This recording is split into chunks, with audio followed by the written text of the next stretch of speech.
man, I'm sleepy. Oh, this is a pleasant rare. When you event. said I'm This is staying good, up. don't it? Yeah, it's like why did you go to Korea? I missed you guys. I was sleepy, but I took a nap, and I was We like, know that you just wanted to join in because you knew we were talking about Fast and Furious, and you knew that I'd have nothing to say about that whatsoever. So you wanted to add something to it, didn't you? You knew it. I don't have anything to say about that story. at least it's Oh, the do you weekend. know? Shit. You guys ready? Oh, damn. I'm clipping. I guess I'm ready. Hold on, is this some good ass ramen that I'm eating? So like, Well, it wouldn't be Dr. Jammer if you weren't eating something, buddy. true. But Dr. Jammer has to, at least not have his mouth full when he's trying to host. Yeah, I that'd be used to be able to good. get away with it better. And I'll signal you and remember we're gonna do like just crap. You know what, Jammer? Start talking. Just point at me. Am I good to go? Is it time? Okay. Hello, everybody. Welcome to Breaking Geek Radio, the podcast, the flagship, an international podcast of Hellerum Online and the Genreverse Podcast Network. How did I mess that up? How did I mess that flagship, up? The premier mouthful of flagship ramen. and international. And that bitching voice you're hearing right now is none other than It's one not bitching. Brandon. It's just critiquing, chastising. It's Jonesy. Jonesy is back after his month-long sabbatical from the podcast where he had to go ahead and uproot his entire life and end up hopefully at a better place. How you doing, Jonesy? I'm sleepy. I'm tired. So Yeah, this is very interesting. Over the next foreseeable future, it will likely be a rotating cast of characters within Breaking Geek Radio.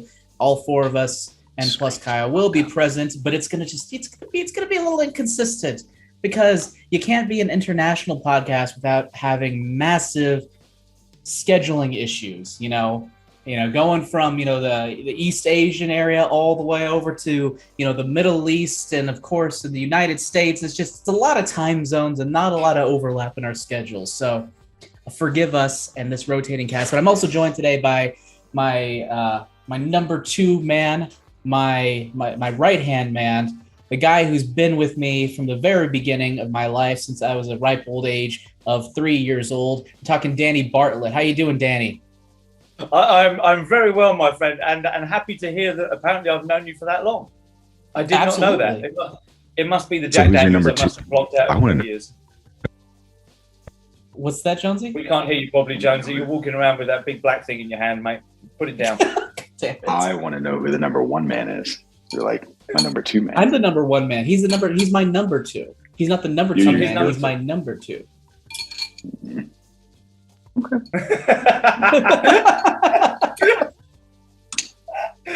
I think we just lost Jonesy. He's going back to bed.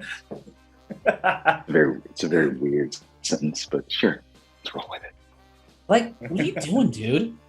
This is like, what is happening? I feel like I'm in a Spike Lee movie with some ridiculous camera angle here. Yeah, if you're watching this on YouTube, you understand what we're talking about right now.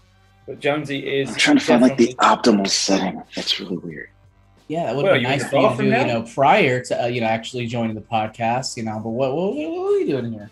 We got some shit to talk about, so let's go ahead and just jump into it. Enough of Jonesy's shenanigans. Let's talk some news. Marvel has got some interesting things going on in there, unlike a lot of their content as of late, which has not been as interesting. I haven't even finished Ms. Marvel yet. Have you guys finished Ms. Marvel yet? So literally, I slogged my way through it. I powered my way through it with the aid. I liked the first couple episodes, but like usual, it like just in the middle, and I just haven't gone back to it. Yeah. I feel like we've gotten to an era of Marvel where I just don't have to watch everything. And I think somebody said this, right? So Marvel is a restaurant. We don't have to eat everything. So you don't have to like everything. I agree. Yeah. Yep. That's all right. So I'm gonna watch it. I'm gonna watch everything still. It's just I don't even watch it right away. Yeah, did you want to carry on with what news bite you had, Jam, or should we just go in with on that? Sorry, I'm the genuine question. Is this about the Marvels or the other piece of Marvel news? This is about quickly the other piece, but actually, now that I made that transition, it would make sense to go with the Marvels. So for those who don't know, the Marvels is the, I guess, team up movie between, I guess, all the different Marvel iterations that have been in the MCU to date. Of course, we have Captain Marvel played by Brie Larson, and oh my gosh, I forget that woman's name from the WandaVision. What is her name? You talking about Spectrum / other Captain Marvel, Monica Rambeau. Monica Rambeau. Yeah, I was like Maria. I was like, no, that's not right. Monica Maria's Rambeau. the mother. Monica Rambeau, I'm assuming, as well as Little Ms. Marvel, who we just had a series with. And apparently there's a rumor going around that it's going to be a little bit more unique. So admittedly, my experience with the Scoop game as of late is relatively minimal. So this comes from somebody who I have no idea who the hell they are or how credible they are. They're known as they got a pretty good hit record. They got a good hit record. This is My Time to Shine Hello on Twitter. And they said, yes, it's true. The Marvels is a musical in parts. Now, here's my question. Are they saying that it is a musical in parts, as in parts of it are musical, or are they saying it is a musical that is divided up into parts in some way? I'm assuming it's the former, but the latter sounds more interesting to me. So let's go ahead and discuss that. But even if it's the former, doesn't that just make it a musical? Yep. No, I think it just means that some parts. Oh, yeah, I guess. Yeah. It depends I'm sorry. on how Go ahead. frequent. Go Well, ahead. here's the thing. Yeah. Go ahead. So here's the thing. If there's like a musical aspect to it, one or two episodes out of the 6, I wouldn't consider that a musical. I would consider it a show with musical elements every now and then. If it's every episode, definitely yes, it's a musical. So let's argue about the definition of a musical. Danny, do you agree with me or not?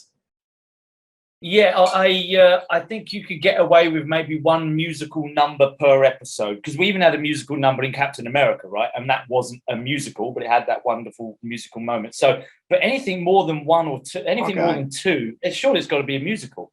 It surely becomes. By the way, I have to correct myself because I'm an idiot. Kyle reminded me that this is a movie and not a series. The Marvels. I was about to ask you that. Forgot. Yeah, I completely forgot about it. I actually thought I was wrong with it being a movie and misread the article. Nope. Nope, that was all me. All me. All right. I think I just assumed it would be, because Ms. Marvel came out, I just assumed it would be a series, even though I knew at one point that it was a movie. So yeah, that changes this whole conversation. I would say there more than 2 full musical numbers, not just musical ditties or little songs sung around a campfire by someone, but would make it a musical, I guess. Well, do you consider Coco I don't know what the musical? definition is on that. I'm not sure. Does anybody? What is the consensus on Coco being a musical? Is that a musical or not? I think Disney movies are a little different. I think they're a genre unto themselves. What does that mean? Is that yes or no? I think no. No. No. Okay. I don't know. I think Disney movies have excelled at being movies. So even though the baseline definition of what a musical is songs by the character are interwoven into the narrative, sometimes accompanied by singing and dancing, like that seems to hit the mark. But Disney seems slightly different. But then, of course, this is also a Disney movie. Yeah, there you go. So, first of all, Danny, do you buy it's a musical? If so, or not even if so, do you like the idea of a musical for the Marvels? I don't think it would be a musical based on all of our definitions or whatever. I don't think it's a musical. I think if anything's come out of these articles, the 2 articles that we kind of referenced together, is that it's going to have some sort of musical element to it, maybe. But I don't think it's going to be a musical. With the way that Ms. Marvel was filmed, with the graffiti around her coming to life and all that kind of stuff, I can see elements of that being interwoven into the movie. And so maybe certain parts will have musical elements, whether that's the characters singing themselves or something around that. Part of the article was also about a planet where maybe they only spoke or communicated in song. Oh, I like that. Yeah. if it's something like that, then possibly. But the actual film being a musical film like The Greatest Showman or something like that, I can't see that. I can't see that happening. So there's Whether this I'd like book it or not, series. I don't know. I've not been overly excited about any of the Marvel films so far this year. I've liked them, for the record. I've enjoyed them, but they haven't got me super excited. So try something new, see if it sticks. So Kyle brought up a good point. Scott Pilgrim style, where music and the story, and that matches the mixed Ms. Marvel background art. I could see that aspect. So like musicality, which also had Brie Larson in it. Black Sheep, come on, Black Sheep, come on. Everyone knows that song. I know that song. I love that song. Anyway, It's a good song. It's a good driving song. It is a good driving song. I remember driving all around LA to that song. The song was dope. And that song is actually her singing. That version. There's also a version without her singing, if I'm not mistaken. Yeah. Both are good. Both are good. It's just a good song.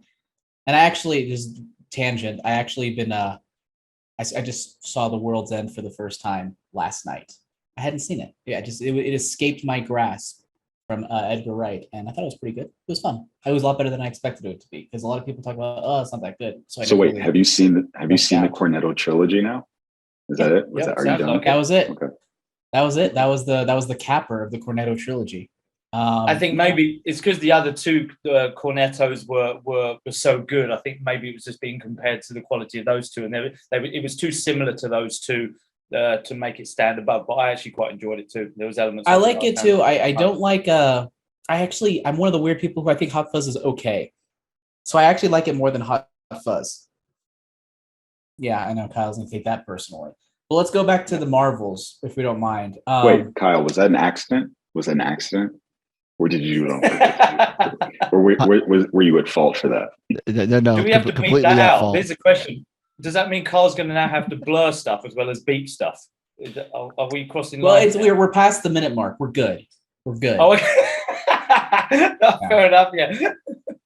As long as we don't start going back into graphic detail of certain The Boys episodes. All right. I don't think there's any danger of that as we talk about Ms. Marvel. But go on. Definitely not. Definitely. So Jonesy, A, do you think it's going to be musical or have musical elements? And B, do you want to see that? So now that we have talked about Scott Pilgrim, oh man, but that was pretty good. That was pretty good. And I mean, Ms. Marvel did have that Scott Pilgrim light feel to it, where it wasn't as good at it, but I could see there's some thought put into it, and it had some dynamism that made it look cool, especially for the first couple episodes. Yeah, do you think that will mesh well with? I'm curious if that will be the overarching feel of the movie going forward. Good question. Do I want to see it? Sure, try something different. Yeah, that's a good point. Like we're at this stage where you mentioned it's like a, what is it? It's a restaurant. You don't need to order everything. It's like, oh, may as well throw something artsy in there while you're at it and see what happens. And if it fails, that's okay, because you know what? At least you were stretching yourself as a chef. And isn't that the end of the day? Isn't that what this is all about? Someone at Disney saying, no, God, no, it's all about money. What are you talking about, you fucking idiot? That's not whatever. necessarily about money, but at least to make something interesting, make something good. Oh yeah, I guess. No, I think money is it. I think it is necessarily money. Money is the end goal for these things, for show. Let's go ahead and move on to the next stage, the next part of this episode, having to do with Marvel TV. As you all know, Marvel TV and Marvel, the MCU proper, they're kind of interweaving, they're interlocking, switching characters around. We got to see Daredevil pop up in Spider-Man No Way Home. And then we got to see Kingpin have a fairly sizable role in the Hawkeye series. And we know that he and Daredevil are coming back, or at least it's been heavily rumored that they'll be back in Echo. But one question that we all have is, are these the same characters, or are they just close enough to be the same situation? Well, we're seeing a little bit of some rumors surrounding these things. According to Casey Walsh on Twitter, who I know does have a fairly good track record in the past. So let's go ahead and talk about them. So these characters, when they're introduced in the MCU, they supposedly have similar origin stories, but these are in fact 616 versions. So I'm trying to figure out specifically what this article is referring to, but Kevin Feige and Foe are treating Agents of S.H.I.E.L.D. specifically as another universe. Daisy and 616 will have a new origin. However, aspects of her Agents of S.H.I.E.L.D. story will be incorporated as a nod to all the diehard fans. The creative team behind Agents of S.H.I.E.L.D.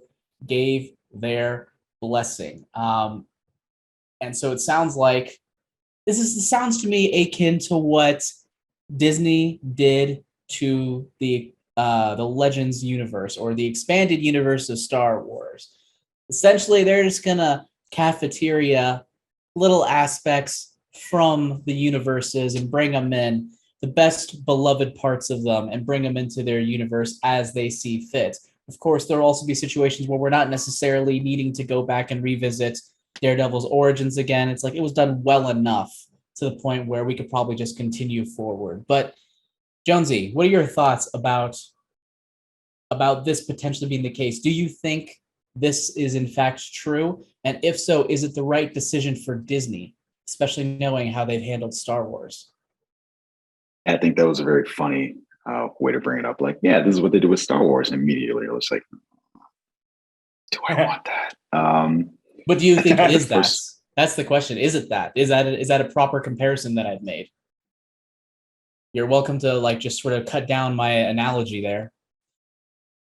No, I think that's probably true. I think that's probably true. What I am curious about is, are they actually going to get Chloe Bennett to play Quake? Because I think that was part of what was referenced in the article, right? That it was about Quake. Yeah, Quake, the character Quake. Yeah. So that'll be interesting to see. Because I really did enjoy her. I was one of those people that did watch every episode of Agents of S.H.I.E.L.D. Why? I got sick of watching concrete interiors. I just got sick of it. Theme song kept me in every time. I was like, ooh, I'm back. I think by the end of the show, they finally figured out what their identity was. And there were no concrete rooms. They were like going through time. They were going through space. It was just all over the place. That was not meant to rhyme. But I really liked where they ended up.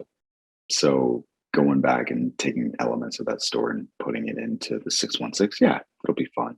I am curious if they're good. Like I said, is it going to be Chloe Bennett or is it going to be somebody else? I think my guess would be, I would assume it's going to be her. I'm assuming it's going to be her. I'm guessing it's going to be her. That's my guess, is that it will be her. However, having it be a not quite the same universe allows it to say, hey, well, you know, there's a slightly different character who plays this version here and a slightly different character, but then there's this other version that we like is here. You know, they just get to, like I said, pick it out like a college cafeteria. Yeah, I don't know. I'm at the point where I couldn't even assume. I think that with Vincent D'Onofrio and his name just jumped out of my head. Daredevil. Who's Daredevil? Oh yeah.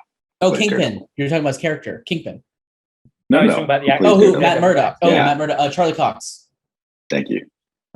The fact that they were able to get both of them back, I think that was just probably unique to that situation and not necessarily something we should assume going forward. Because I don't know if that means that they're going to go back and get everybody from Jessica Jones. I don't know if that means they're going to get everybody from Luke Cage. So, what about you, Danny? Do you like the idea of this, of them being able to do whatever they want, however they want, whenever they want, to whoever they want? Or do you wish that there are more rules? I painted that in a very negative way, but whatever. It's my show. Do what I want. I think this is smart. They're taking the characters the iterations that these actors have given these characters, and they've brought them in. But this whole coming from the different multiverse number, whatever we call it, does give them an element of freedom to be able to manipulate the characters and give them slightly subtle differences and changes, and use that as an excuse, for want of a better word. Plus, it means that they don't necessarily have to go back and give another origin story. We can just say, well, you've seen the origins of Daredevil when you watch the show. It was a different world, but this Matt Murdock is pretty much the same. So you don't need to go back. He lost his eyesight in exactly the same way, et cetera, et cetera, et cetera. It's just that slightly different world. Now, whether or not they'll do that with all the characters, it kind of depends on how big a feeling there was for those characters. I never watched Agents of S.H.I.E.L.D. based on the fact that I didn't hear very good things said about it. Was told it wasn't at the time necessarily connected with the MCU, so it's not like I was missing anything apparently, or maybe it was, maybe it wasn't. Coulson was dead or not, I don't know. And now with the whole multiverse thing being thrown into this big disarray, I have no idea what to think anymore. I think it's a good idea based on how they've set things up so far. Whether or not that means we'll get the characters that we love from Luke Cage and Jessica Jones as exactly the same thing, I doubt it. I think they'll do the same thing as they've done with Daredevil and Kingpin. Slightly different. Don't need to see the origins again. Save a bit of money there. We can move forwards. Whether or not I like that or not, I don't know. So we'll see. Kyle dropped something in the chat where he did say, someone, the Scooper did say that Chloe Bennett is coming. And it actually made me think of something else. I'm curious, is she going to be an Inhuman or a mutant? So I do understand that at the end of Ms. Marvel, they included something, I don't want to spoil it, that makes it seem like they've introduced a new element into the MCU. So now when it comes to Quake, I don't think we've seen Inhumans with the exception of Black Bolt and the MCU in the 616. So which direction are they going to go with this version of Quake? The question. That is the question. Sorry, I just thought it was when I was reading Kyle's message. It's like I called it an element. It's like, not to spoil it, but mutant. They added a mutant element to the end of Captain Marvel. I did not say mutant element. I just said you were talking about mutants. We're not stupid, Jonesy. We know what this is. Don't insult my intelligence. It's late. It's okay. You're tired. I got you, Jonesy. I really don't care. All right. I'm sorry. An element. I don't know. I think that's going to be their answer for a lot of things based on other rumors for other characters and story elements out there. The M word is going to be a catch-all for a lot of things. Money. Yeah. So let's move away from the world of Marvel and into a place where things are fast and furious, specifically the Fast and Furious franchise. And this comes, now Danny's gone. Advertising, TRX Dubai propaganda, just throw it up onto the YouTube channel. Free advertisement there. Anyway, so Fast franchise is coming to an end, maybe-ish, by the 11th film, but maybe not. We'll see how this ultimately goes. The answer is I don't think it will ever end, personally. It's going to keep on going as long as we keep making money. And it sounds like, a certain Michelle Rodriguez is thinking the same thing. In a recent interview, she said, at some point, we're going to have to pass the baton on to the younger generation. Don't worry. We're popping out kids. It'll happen. Jonesy, how much do you love this as someone who has always put his own line for this franchise? How do you feel that it will just go on forever? We're going to get Fast and Furious kids. And I'm just waiting for the anime spinoff that actually shows a young Dominic Toretto as a 10-year-old riding around on his little freaking toy Jeep. Which is funny, right? We got flashbacks in the last one, so you could totally be like, oh yeah, here are the earlier adventures of Dominic Toretto. Yeah, here's the younger and inexplicably darker with the whiter looking definitely more brother. Latino. Yeah. Oh no, they explained it. It wasn't inexplicable. They had a whole line of dialogue. Goddamn. I am of the opinion that things should end, and this isn't a commentary on quality. I'm just we were just talking about money. I think that story should have a beginning, middle, and end, and shouldn't necessarily go on forever. And so I would like to see an end to this series that's satisfactory.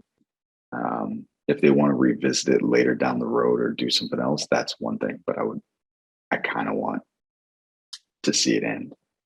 To me, this isn't a Star Trek-esque franchise where you just keep going through generations and generations. And all right, Jonesy, here's my question for you. What's your question? The people at Universal come to you and they're like, you know what?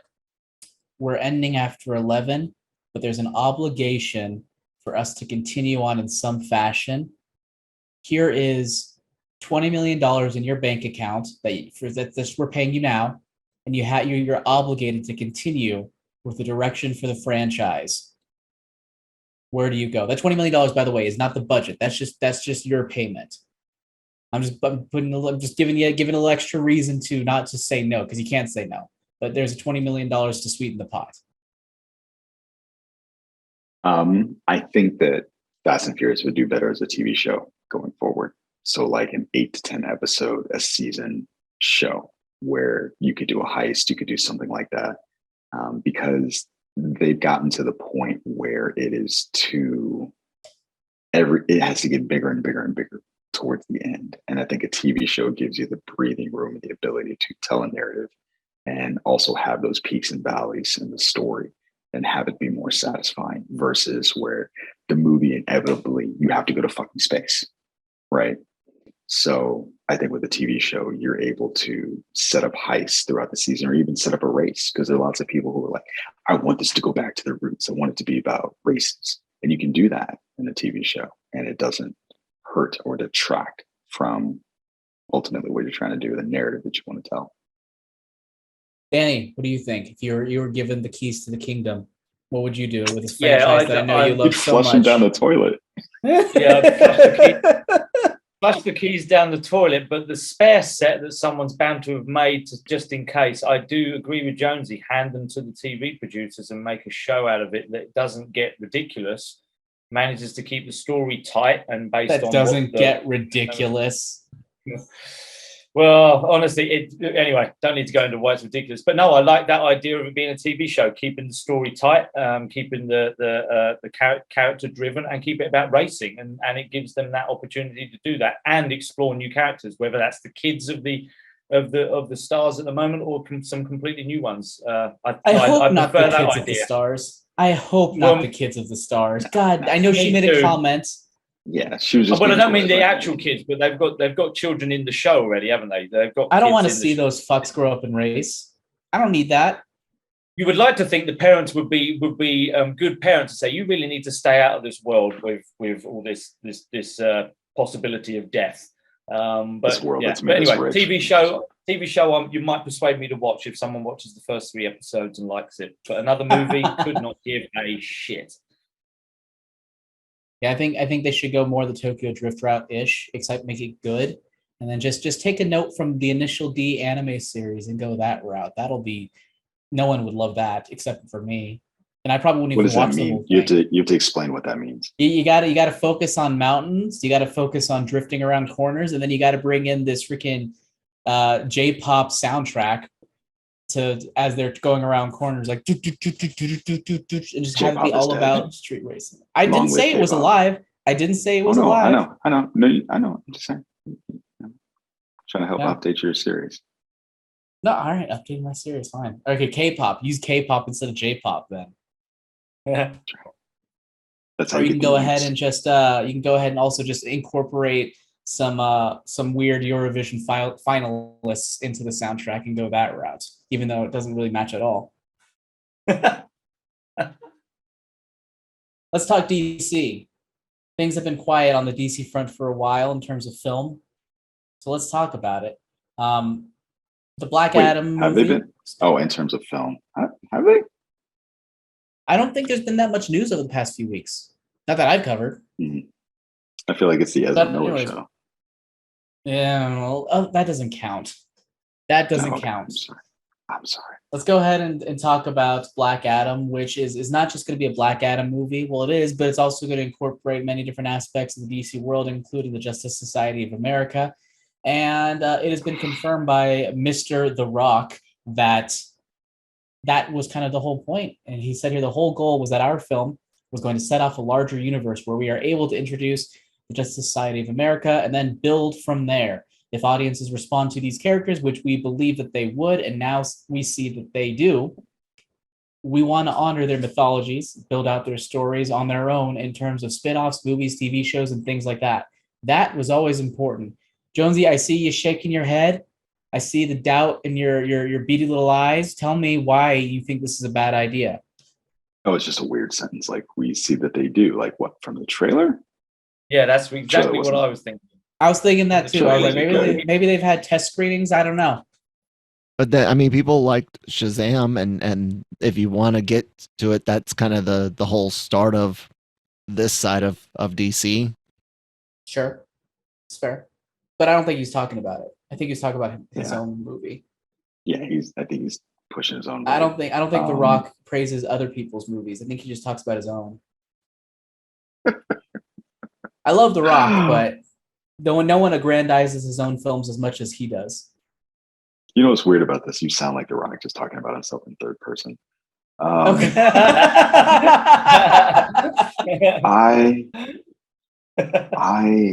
I got that feeling of I wasn't enthralled by the trailer, and so I just want them to make one good movie before we start talking about what the future is going to be.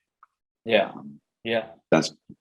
And I'm getting frustrated, especially when it comes to DC movies, where they're just like, "This is what the future is going to be." No, show me one good thing first. One good thing. They show many good things, though. DC's had a lot of good things.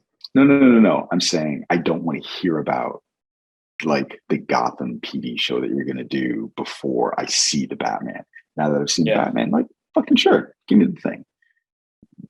When it comes to this, and the difference is when I saw the Batman trailer, I was like, ooh, I'm really intrigued by this. I'm not intrigued by what I've seen with Black Adam. Now you're telling me what's going to happen with the JSA and all this other stuff. I'm like, slow down, Rock. Slow down, Rocky. How come people don't like that? People don't like people don't like when filmmakers or storytellers are presumptuous. They're just like, I'm gonna go ahead and this is gonna build off today. Like, fuck yourself, man. I don't care about you yet. Wait till I care about you to start thinking about this. No, I'm people. I'm 100% that person. People. Oh yeah, I know you are. That's why I brought it up. Because that's exactly what you just said. Danny, do you agree with Jonesy?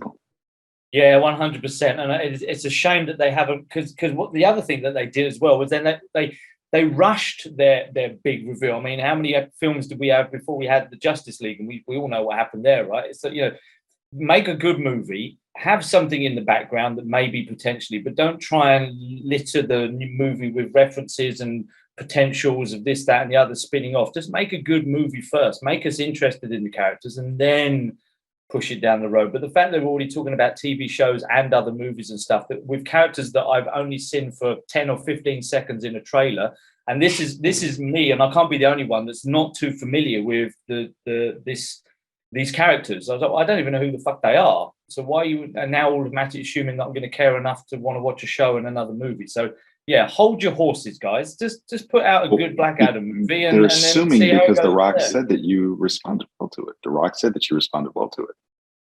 It's kind of the end of the discussion. That's the end of this discussion. Finally, The Rock. Yeah, he needs to wind his neck in as well. And I would not say that to his face without 100-meter head start. So you're telling me you couldn't take The Rock? You couldn't take The Rock? So that phrase is interesting. What does wind his neck in it? Because he doesn't have very much of a neck, right? It's mostly like traps up there. It's like all traps. It's back down the ego a little bit. Wind your neck in. That's what it means. Yeah, he's all lats and backs. But yeah, it's all traps. I just want to see a good movie. Give me one good movie. I'll hold your horses, T. Hold your horses, DC. See, on the flip side, though, I always am slightly annoyed whenever we have a good first movie or something, and then that good first movie is just like, well, clearly they're going to have a sequel. I wish they could have planned from the start. That way it doesn't feel so disjointed for the next couple of movies. And personally, that's one of the reasons why I'm like, I like them and be able to incorporate and foreshadow these things without people going like, oh, I hate that they assumed. It's the worst. Why would you do that to me? I don't like it. I think the problem is DC has a track record of being disappointing. Yeah. Right. Yeah. And so if you get as much rope as you can hang yourself with. And so I will give you that leeway and that ability, and I will be excited about the things that you're doing, provided the thing that I've gotten is good. And so by contrast, up until a point, it was, and if Nick were here, he would say, before me, in Marvel we trust, and Feige we trust. I don't think that is quite the sentiment that we have anymore. And so people are not as excited about what's happening next. I think like maybe 5 or 6 years ago, if you said Marvel was going to make a musical, you'd be like, yeah, sure. Everything you've done, I've enjoyed. So let's see what's going to happen next. Now we're kind of like, I don't fucking know. I've been kind of lukewarm on everything that you've done lately. Like it hasn't been bad, but it hasn't been good either. DC, similarly, they made the Batman really good. And you're kind of waiting, like you want them to continue that track record. And once they're on there, then you'll be like, all right, well, I'm ready for more sequels to the things that you've done great. But they just haven't earned that yet. The same way that they haven't earned the Justice League. I don't know that I feel like they've earned the JSA. Yeah. I think it's funny how recently, I don't know when it started, but recently you've been seeing at the very end of the shows and movies a Kevin Feige production. It's a bit interesting how that's happened after his most acclaimed projects to date and not on his most acclaimed projects. I feel like that would have been something to have, boom, at the end of Endgame, a Kevin Feige production. And not necessarily at the end of Moon Knight. It's not as impactful because it's not as nearly as good, in my mind at least. It's not, you're right. It's not. Any last thoughts about this before we head over to a little bit of a weird piece of news having to do with Zack Snyder? Is it weird? You think it's weird? I think it's a little weird. I don't think it's weird. He has always had online influence. So this story comes from Rolling Stone. It's an extensive, I guess, what you might call an expose on the background surrounding Zack Snyder and his influence on social media. There is one particular part that I thought was interesting when he was working to get John Berg and Jeff Johns' names removed from the credits of his cut of Justice League. And when he was having trouble, they were refusing to take their names off. He basically went and said, according to multiple people who were apparently familiar with the situation, said, I will destroy them on social media. And from there, you have things like, a bunch of bots and things, a bunch of weird things happening to where there's a lot of vitriol online. And now it seems like there's according to the article, there's a chunk of it that is bot driven. And now it's a question of, is it not just bot driven, but is it Zack Snyder driven? Is he the one pulling the strings? Is he the one adding to this toxicity? Now there's been another report that's been followed up down the line where someone's saying, okay, with the release the Snyder cut, only 13% of that movement was seen to be bots, meaning that 87% of it was legitimate. So it's not necessarily like, oh, all of it is bot driven, but some of it is bot driven. And is it actually driven by him himself? Or when he said, hey, I'm going to destroy these guys on social media, did he actually mean I'm going to go to Vero and write, these guys suck, enter. There you go. I destroy them on social media. And then coincidentally, it just happened, that he has enough influence online that sort of vitriol is spouted. Danny, any insights or thoughts into this whole story surrounding him? How toxic do you think he is in feeding these fans? And do you hold him responsible for all of that? No. When I started reading the article, I was like, wow, this is going to be interesting. If most of it was bots that drove the movement, and then when you pointed out the small number that it was it 13%? So that's a massive 87% wasn't bot driven. So I guess what they're trying to say is, was that 87% driven by Zack Snyder, right? I think they're saying if he's responsible for any of it, or the 13%, because I don't think you could say he's responsible for the 87%, but maybe he has somehow initiated it. Maybe all it takes is that 13% to sort of inject, doubt into our democratic system. I mean, doubt into the whole, system of our filmmaking lives. I don't think so. I think all he did, and obviously he's got a few followers, so that his influence based on the number of people that follow him is certainly a factor. But I think he started the whole thing off by saying, and forgive me if I'm wrong, but saying there was a director's cut of it. There was his cut of it. And I think when we had the poor version that we originally got with Joss Whedon, I think that was all he did. So you could say, yes, he started that movement, and yes, he's the catalyst for it. But I don't think he was then involved in any more than just posting occasionally his thoughts on certain aspects, including the Jeff Johns thing, etc. And that was it. So I think he had too much going on in his life. He had other projects going on. He had the sad situation in his family. I think all that stuff going on was more important to him than stirring up some sort of online thing. I think he was happy to interject every now and then and throw a little log on the fire, so to speak. But no, I think this was all organic and real from people, right or wrong, whether I agree with them or not, genuinely wanting to see the Snyderverse carry on, and certainly Justice League, the director's cut, happen. So no, I don't think he was any more responsible than that. So here's an interesting part of the article. Rolling Stone spoke with more than 20 people involved with the original Justice League and Snyder's cut, most of whom believe that the director was working to manipulate the ongoing campaign. Excuse me. Snyder claims that if anyone was pulling the strings on the social media fervor, it was Warner Brothers. Trying to leverage my fan base to bolster subscribers to their new streaming service. But one source maintains Zack was like a Lex Luthor wreaking havoc. Jonesy, do you agree that he's basically Lex Luthor incarnate in this situation? I don't know that I think he's Lex Luthor incarnate. Actually, you know what? Stick with me for a second. I remember thinking as this was happening in the beginning, my biggest problem with him as it related to all of this was that the fan base, the people pushing this the most, were very toxic. And what I did not like about it was that he never said anything to stop it. He never did anything to try to quell the toxicity. And I've seen producers and creators and folks of the like, when it has happened, they will step in and say like, hey, listen, I'm really glad that you guys are excited about this project. Don't be a dick to the staff, right? So like that's Ewan McGregor for Obi-Wan. Yes, with, exactly. Moses Ingram. And so that has always driven a little bit of my suspicion about him in this. Now, to Danny's assertion that because he had other things going on, that he wouldn't necessarily be involved in something like that. I don't know that I think that that's true.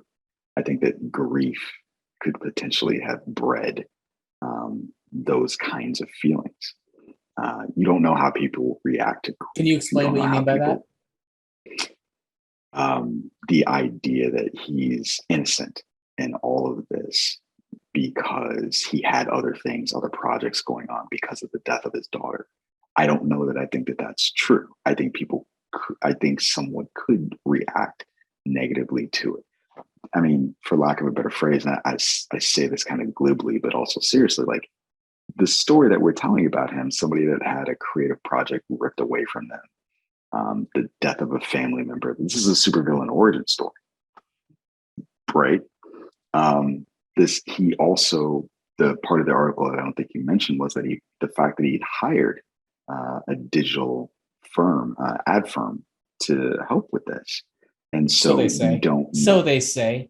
So, and I mean, supposedly, right? So this is part of the article.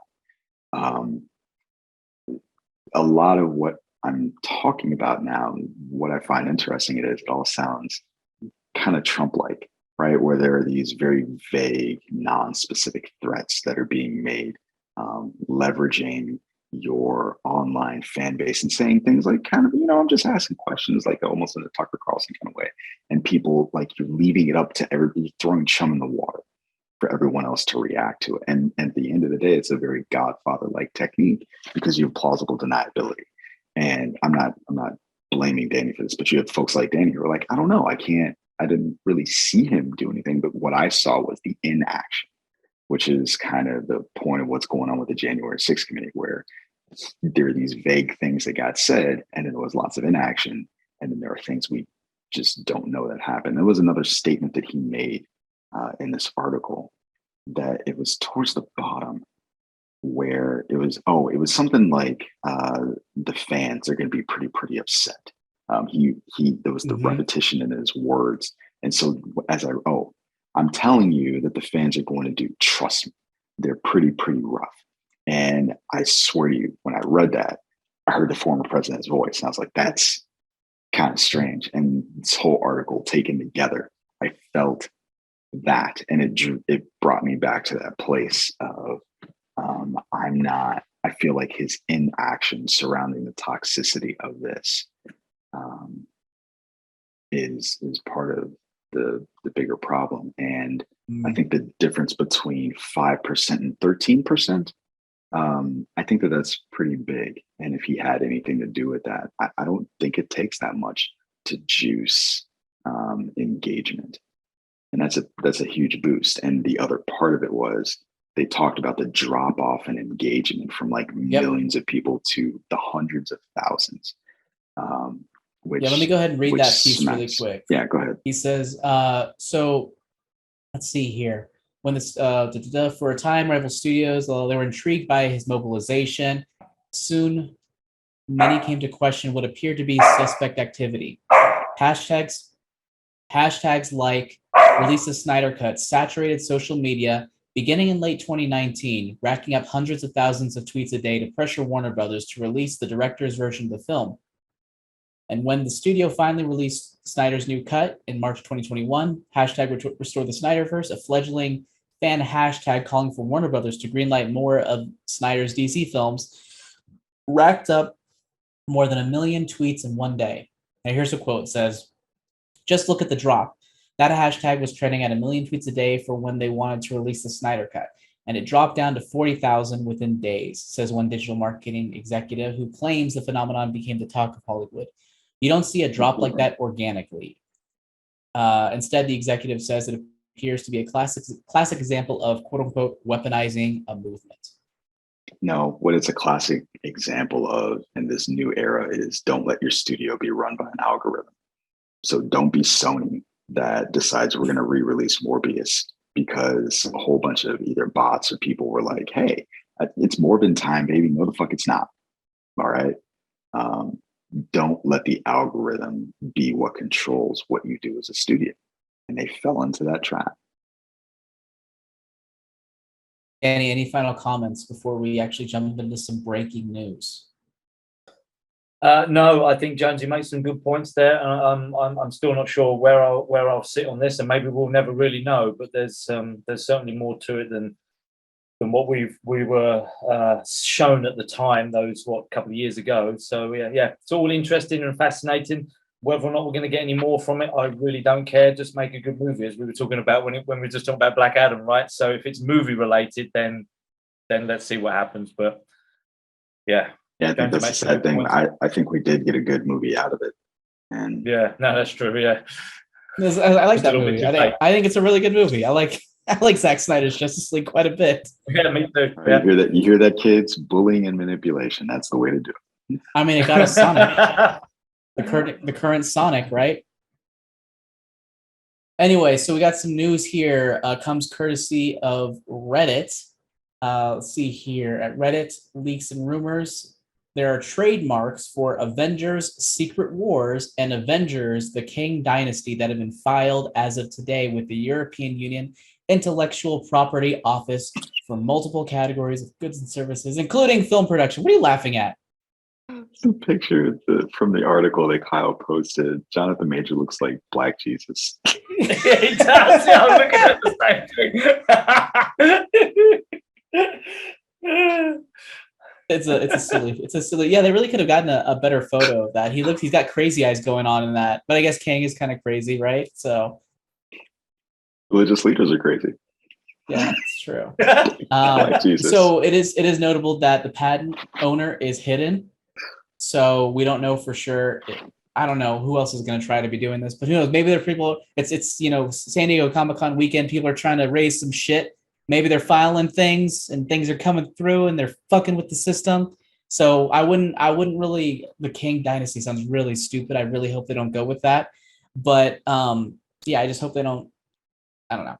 I don't trust it just yet. Jonesy, do you trust it? I don't trust anyone. Do we? I remember a couple of weeks ago, Kevin Feige said he was going to talk about where the Marvel Universe is going to go. We haven't gotten that yet, right? Mm-hmm. No, we have not. So That's that probably might coming be tomorrow on this. Saturday. Yeah, Holy I'm shit. willing to bet that that's where this is leading up to. So are they going to go with the Kang Dynasty? Yeah, probably. Doesn't surprise me. I don't like that name though. What would you call it? I don't know. The King Dynasty sounds like a play on the Ming Dynasty or something. It sounds silly. Yeah, that's probably why. I don't like that. I don't like that. Okay. But anyways, Danny, what do you think? Do you believe it? I believe that has happened. Whether or not I can read any more into what that means for us moving You believe forward that has tomorrow. happened? Yeah. I believe someone. I believe this has been posted on Reddit and that people are talking Exactly, about it. yeah. I believe it is a believe topic someone on has Breaking Geek Radio, the podcast. Exactly. I don't like that name either, the Kang Dynasty. I guess it depends how you say it. We say dynasty, you say dynasty. No. I'm you so dynasty. you dynasty. Die hard. I'm so meh I don't about like your Marvel American at the moment accent. that I really like, okay, wait until this weekend. See what it actually What the hell's links to that this weekend. Wait until this weekend until we get the reveal. Oh, Yeah, gotcha, when we gotcha. get- You're talking about the story. All right. No. My bad. That's No, what we're discussing, Jammer. Wait. Shut up. Yeah.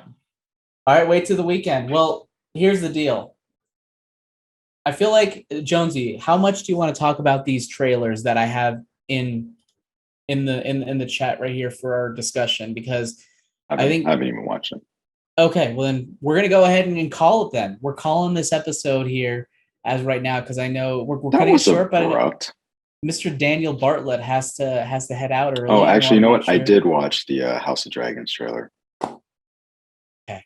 Sorry, So I didn't see that one in there. Do you want to talk about trailers or not? I mean, we can talk about it in the sense that I don't give a fuck about Game of Thrones anymore. There, comment done. All right. What about Dungeons and Nothing Dragons then? What about Dungeons and Dragons? So the cast gets me excited, but I haven't seen the trailer. But I did see who the cast was. Like, oh my god, this looks really good. Insightful stuff. Yeah, I'm more excited about well, I didn't watch it. Sorry. Damn, my bad. But I am more excited about the John Boyega movie that looks pretty good. Which one is that? It's the one about the veteran that robs the bank. Oh, I haven't seen that one. No, I posted it in Discord. So hop on over there and take a look. It's pretty good. But I'll definitely check it out. But like I said, I want to go ahead and I know it's abrupt, but Daniel has to leave, so I would like to respect it. So Daniel, you could step out or we can close out. Let's take a vote. Yeah, I have got a group of people much less attractive and much less entertaining than you guys that I need to speak to, and they're in the US as well. They're over on the West Coast in San Francisco, and that's happening in about 60 seconds from now. So I'm going to tap out. I'm going to love you and leave you and say thank you very much. If you're carrying on, then obviously I look forward to catching up with the rest of the episode in the car tomorrow. But for me, it is a good night. Farewell. Amazing. All right, Jonesy. I think that's so long. Farewell. Yes.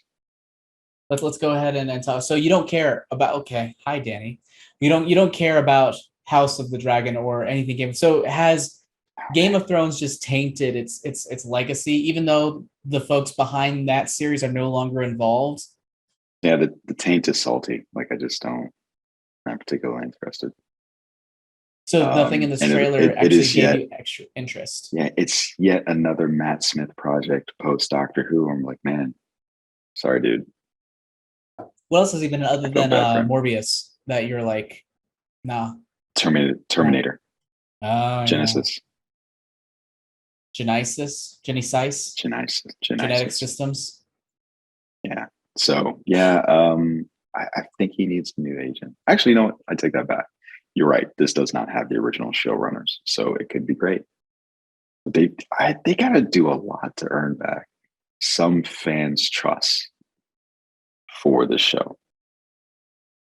So I never understood the show's love. I've always been shocked that the show took off because I've always found it very boring.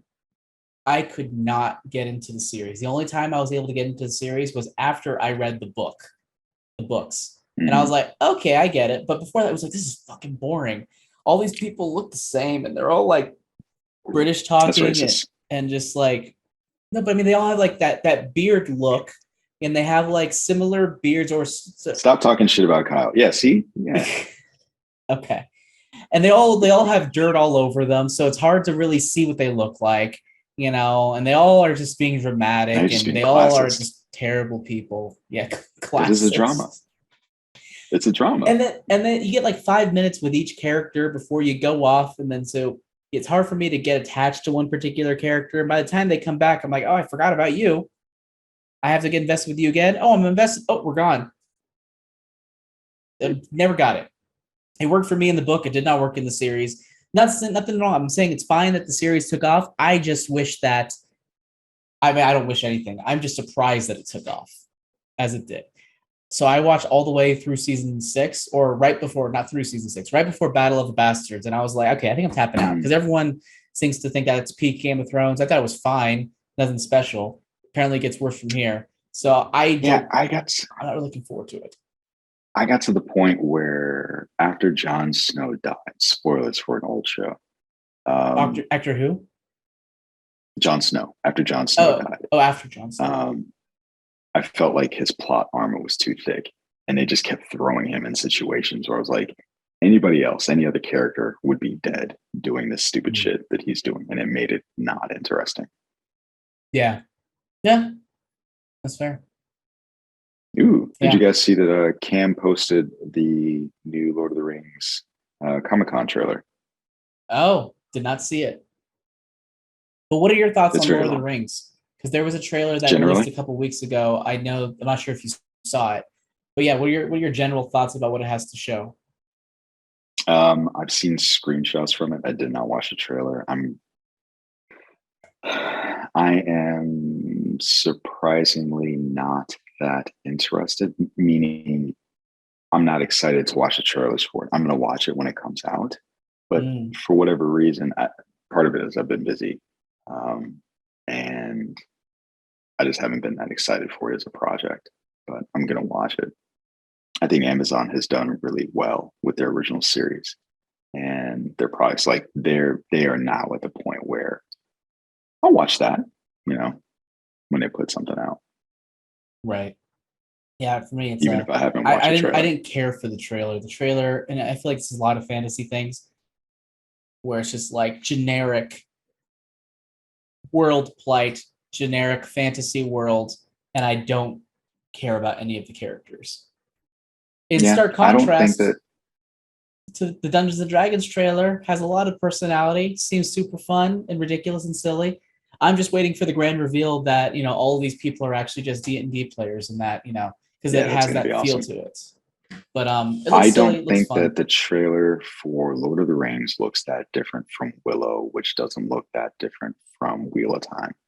I agree. If you just jumbled them all up, threw them on the table, and took off the opening credits, you could tell somebody one was the other, with the exception of Warwick Davis. Like, people wouldn't be able to tell. Yep, I agree. So I will say I did like that trailer a bit more than I expected, surprisingly, the Willow trailer. Maybe it's because I was because it was in my head that movie is very 80s and how it feels. I'm like, ooh, this doesn't feel 80s anymore. This feels modern. Ooh. And so that at least, you know, piqued my interest a bit. But at least you Kyle is adding me in the Discord while I'm trying to listen to you talk, and he posted pretty funny. Anyways, the one fantasy project I'm most excited for right now is Dungeons and Dragons. It looks kind of generic, it looks kind of Marvel-y, but it still looks like it'll be a good time. Have a drink, have a snack, head into the theater, have a good time, forget about it, but come back out. I'm on board with it. And there's a mimic, and that makes me happy. Wait a minute, I have a question. So, you guys weren't going to talk about Gray Man today? No. I'm shocked. No, honestly, what it was, I've just been so busy, I haven't had time to watch anything. Okay. Yeah. And honestly, ideally, I would have talked about Nope, but I haven't been able to see Nope. I totally forgot that was out. Do you want to know what I thought about The Gray Man? Yeah, let's talk about Gray Man. Let's get it. Let's go ahead and jump into Who Watches the Watchers, where Jonesy gets to talk about Gray Man, which is the new Russo brothers flick that has hit Netflix, starring oh my god, blank. Who is it starring? Ryan Gosling. Yeah, I was Chris gonna Evans. say Ryan Reynolds. I knew that was wrong. And I was Regé Jean. So, Um, what are your thoughts? I think that, so I don't think it's as abysmal as the Rotten Tomatoes score makes it seem, because I think right now it's at like 53, 54%. It's pretty fun. It's pretty interesting. My uncle gave a pretty good So analogy. it's fun. He said it. Yeah. So my uncle, the way he described it, and I think it's pretty apt. He said it's like born with humor. And one of the things that I loved in the beginning, there's an interaction with Ryan Gosling and oh god, see, I need to cast up while I'm doing the thing. Hang on a second. Hold You're on. talking about none other than Chris Evans, Billy Bob Thornton. Yeah, so Billy Bob Thornton. There's an interaction between the two of them, and it's like within the first 3 minutes, and they're talking, and Billy Bob Thornton's like, "Yeah, I get it. You're glib," and it's like, okay, like I get that. We've seen this character before. If you've ever seen the movie that Danny and I like, that we know is bad, it's the prison movie. It's like Escape from New York, but on a space station. But it, Moonfall? No, it's definitely not fucking. I didn't watch Moonfall, so I don't know. It stars Guy Pearce, and he is playing like this very glib special forces type guy who's, I think, in prison. But anyway, it comes off the same, except the guy on the other side of the table is like, "Yeah, I get your shtick." And so from then on, you're kind of keyed into what this movie's about. The action is well shot, although they do this weird. It's almost like stop motiony kind of fight. And at some point it gets old. But at least the camera is back far enough where you can see what's happening, which I think is the most important thing for an action movie. I enjoyed the interactions with all the characters. I think Chris Evans as the bad guy is a lot of fun to watch. This movie does not stick the landing, I think, is the biggest problem for me. It took it from probably what could have been a B or B plus to a C plus. Ooh, that's quite a drop. I think it, and I don't want to spoil it for you, but it gets to the end. You're like, I don't know why that happened. Of course, there was a kid in it who up until this point was fine. And then we get to the end. I'm like, this is dumb. I don't like this kid anymore. And it was frustrating. And I was watching with my wife and she was like, yeah, this doesn't stick the landing. And I think she is generally more forgiving than me. She's like, I'm out. And I felt the same way.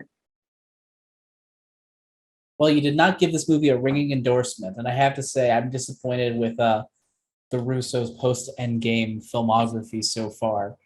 And I hope they're able to up their game in the near future, especially if they are, in fact, coming around this Saturday to announce Secret Wars as their next big project, or Kang Dynasty, as it were. Well, they said it was their dream project, right? They did say that. They said, like, hey, this is the thing we've been watching a lot or reading a lot as, growing up and stuff, and a big influence on us, da-da-da-da-da-da. It's like, you know what? Marvel can use Russos can use Marvel. You guys should just go ahead and just do a fusion dance and reform into the next phase of Marvel. It's crazy. They made three. Is it weird to say that 3 movies are lightning in a bottle? Because like you said, you haven't been impressed what they've done post those films, but they made 3 outstanding. They made Cherry. Did they make anything other than Cherry? I forgot. Or was it just Cherry? I haven't seen this though. So Cherry, Gray Man. They produced or directed Extraction? They did not. I think it was produced. They did not. I think it was produced. I think it was directed by one of the stunt directors of one of their previous movies. Okay. So they got writing credits on Distraction for Russos and Extraction. Or Extraction, sorry. Extraction. But yeah, they didn't direct. That was Sam Hargrave. Yep, he's a stunt coordinator. Stunt man. So yeah, and I said 3 movies. It's actually 4 because I forgot about the Winter Soldier. maybe they are just the best in the Marvel sandbox. I mean, it's also a situation where it's like they just need to find a story that resonates with them. So maybe it's not even restricted to that. It's just what they've been doing so far hasn't been super entertaining. I'm sure they'll find it. I don't think they need to be restricted to the Marvel sandbox, but I do think maybe they just need to find other projects. Yeah.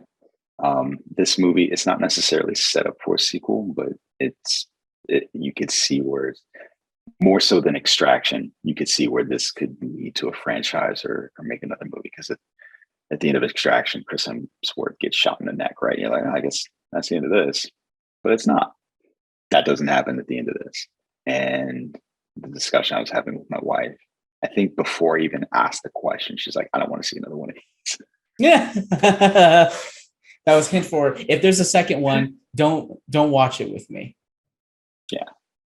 So yeah. And I didn't necessarily feel the same way, but definitely by the end, I was asking way more questions about what was happening than at any other point during the movie. That's like, never a good sign. Why is this happening? That's why is this never person? a good Why? sign. Yeah. You'll probably feel it. I can almost say. I'm not going to watch it. I'm not going to watch it now. You should watch it. You should watch it. I'm not going to do it. I'm not going to. Because you really, convince me otherwise. But here's the thing: you know that I'm an ending guy, and so you will enjoy the journey, and then by the time you get to the end, you might go like, "Fuck it, whatever." It's true, as long as I'm entertained enough during it. But will I be entertained enough is it going to be enough for me to be like, you know what, that was good, even if it didn't stick to landing? It's still, I had a great time. Or would it just be like, it was okay, and now that it's shit. So is that okay enough to make up for the shit? I like to think the high, they have to be high highs in order for me to justify, watching it. So imagine Chris Evans' character from Knives Out. Thank you. But he is just a sociopathic, like, killer. And when I say killer, I mean like killer, like just killing multiple people all the time. If you enjoyed that, then you will enjoy watching him in this. I think between him and Ryan Gosling, they're fun to watch. That's interesting. I think Regé Jean was not used particularly well, given what he's done previously, especially with Bridgerton. But yeah, we'll see what happens going forward. But yeah, I'm not particularly interested in the sequel to this either. Nope. No. All right. Well, let's go ahead and wrap this episode up for this, July 22nd, 2022. I guess it's the 23rd where you are. So there you go. You're in the future. Welcome to the future. So thank you so much for listening, everybody. Of course, this isn't the last or the only thing that we have on the Genreverse Podcast Network. We also have Marvel Multiverse Mayhem. We have Cup of Genre. We have don't tell me. We have Animeversal Reviews, and a fourth one which I can't remember. Genre Shot. Oh, the Cantina. It's always the Cantina. Man, always the Cantina. Need script. Gotta write it down. I know. But yeah, so we have all of those shows here on the YouTube channel, as well as available on any podcast platform that you listen to. And make sure to give us a 5-star review on any podcast platform, be it the Apple Podcast platform or Stitcher or whatever. Just Castbox. Just give us a 5-star review. Give us a comment. Maybe you'll hear it on the show. I just threw that out there. That's a possibility. So give us 5 stars. We need the love here. We need and desire the love. And of course, if you're watching this on YouTube, give us a thumbs up, subscribe to the channel, leave us a comment. We would love to interact with you on a more regular basis. So, Jonesy, where can people find you? Yo, they can watch me. Wait, what? I don't know. Someone's you tired. Can find me, I guess. Yeah, I am sleepy. Yeah. I was just thinking, I looked down. I was like, I wore my Captain America pants to watch this movie, and I was disappointed. Like, that's really upsetting. You can find me tweeting at Sir Joneses, and of course, right here on Breaking Geek Radio, the podcast. And of course, you can find me at Jam the Writer on Twitter, and all of my books under the name of AJ Cerna and Audible and Amazon. But also you should check out mahiabooks.com, and you can go ahead and purchase City of Mages. Go on here, check it out. A visual. Yeah, it's all ready to go. It's not yet out of paperback. It will be out in paperback and hardcover soon. But for now, you can get it digitally. Magia Books, it's MAGIA books.com. Give it a shot. Use the promo code. I don't remember the promo code. So let me go here. Hold on. Don't call me sleepy. Don't call me sleepy. I'm gonna riff while you're looking for that. Did It's you Mage. What a the Russo failure. brothers? Mage, hold on. Mage-launch-discount. I'm just gonna say, At what a checkout. failure at a shameless self promotion. Way to go, Jammer. Oh, you're welcome. I've been failed at shameless promotions my entire life. So there you go. This is par for the course. Did you guys know that the Russo brothers were producing Guy Ritchie's Hercules movie? I did not. I didn't know that either. That's interesting. Now I'm more interested in that. Let's go ahead and sign out. My name's Joseph Medina, and I love you all, and I wish that you would come to my house and feed me dinner, but that's okay if you don't. I'm Jonesy, and I don't love any of you. Yeah. Well, thank you so much, and thanks again for producer Kyle, for putting the show together, per usual, and I hope you all have a fantastic weekend. We will see you next week, likely talking about some big drops from San Diego Comic-Con this weekend, so hope you all have a good time. Bye-bye. Hasta lasagna.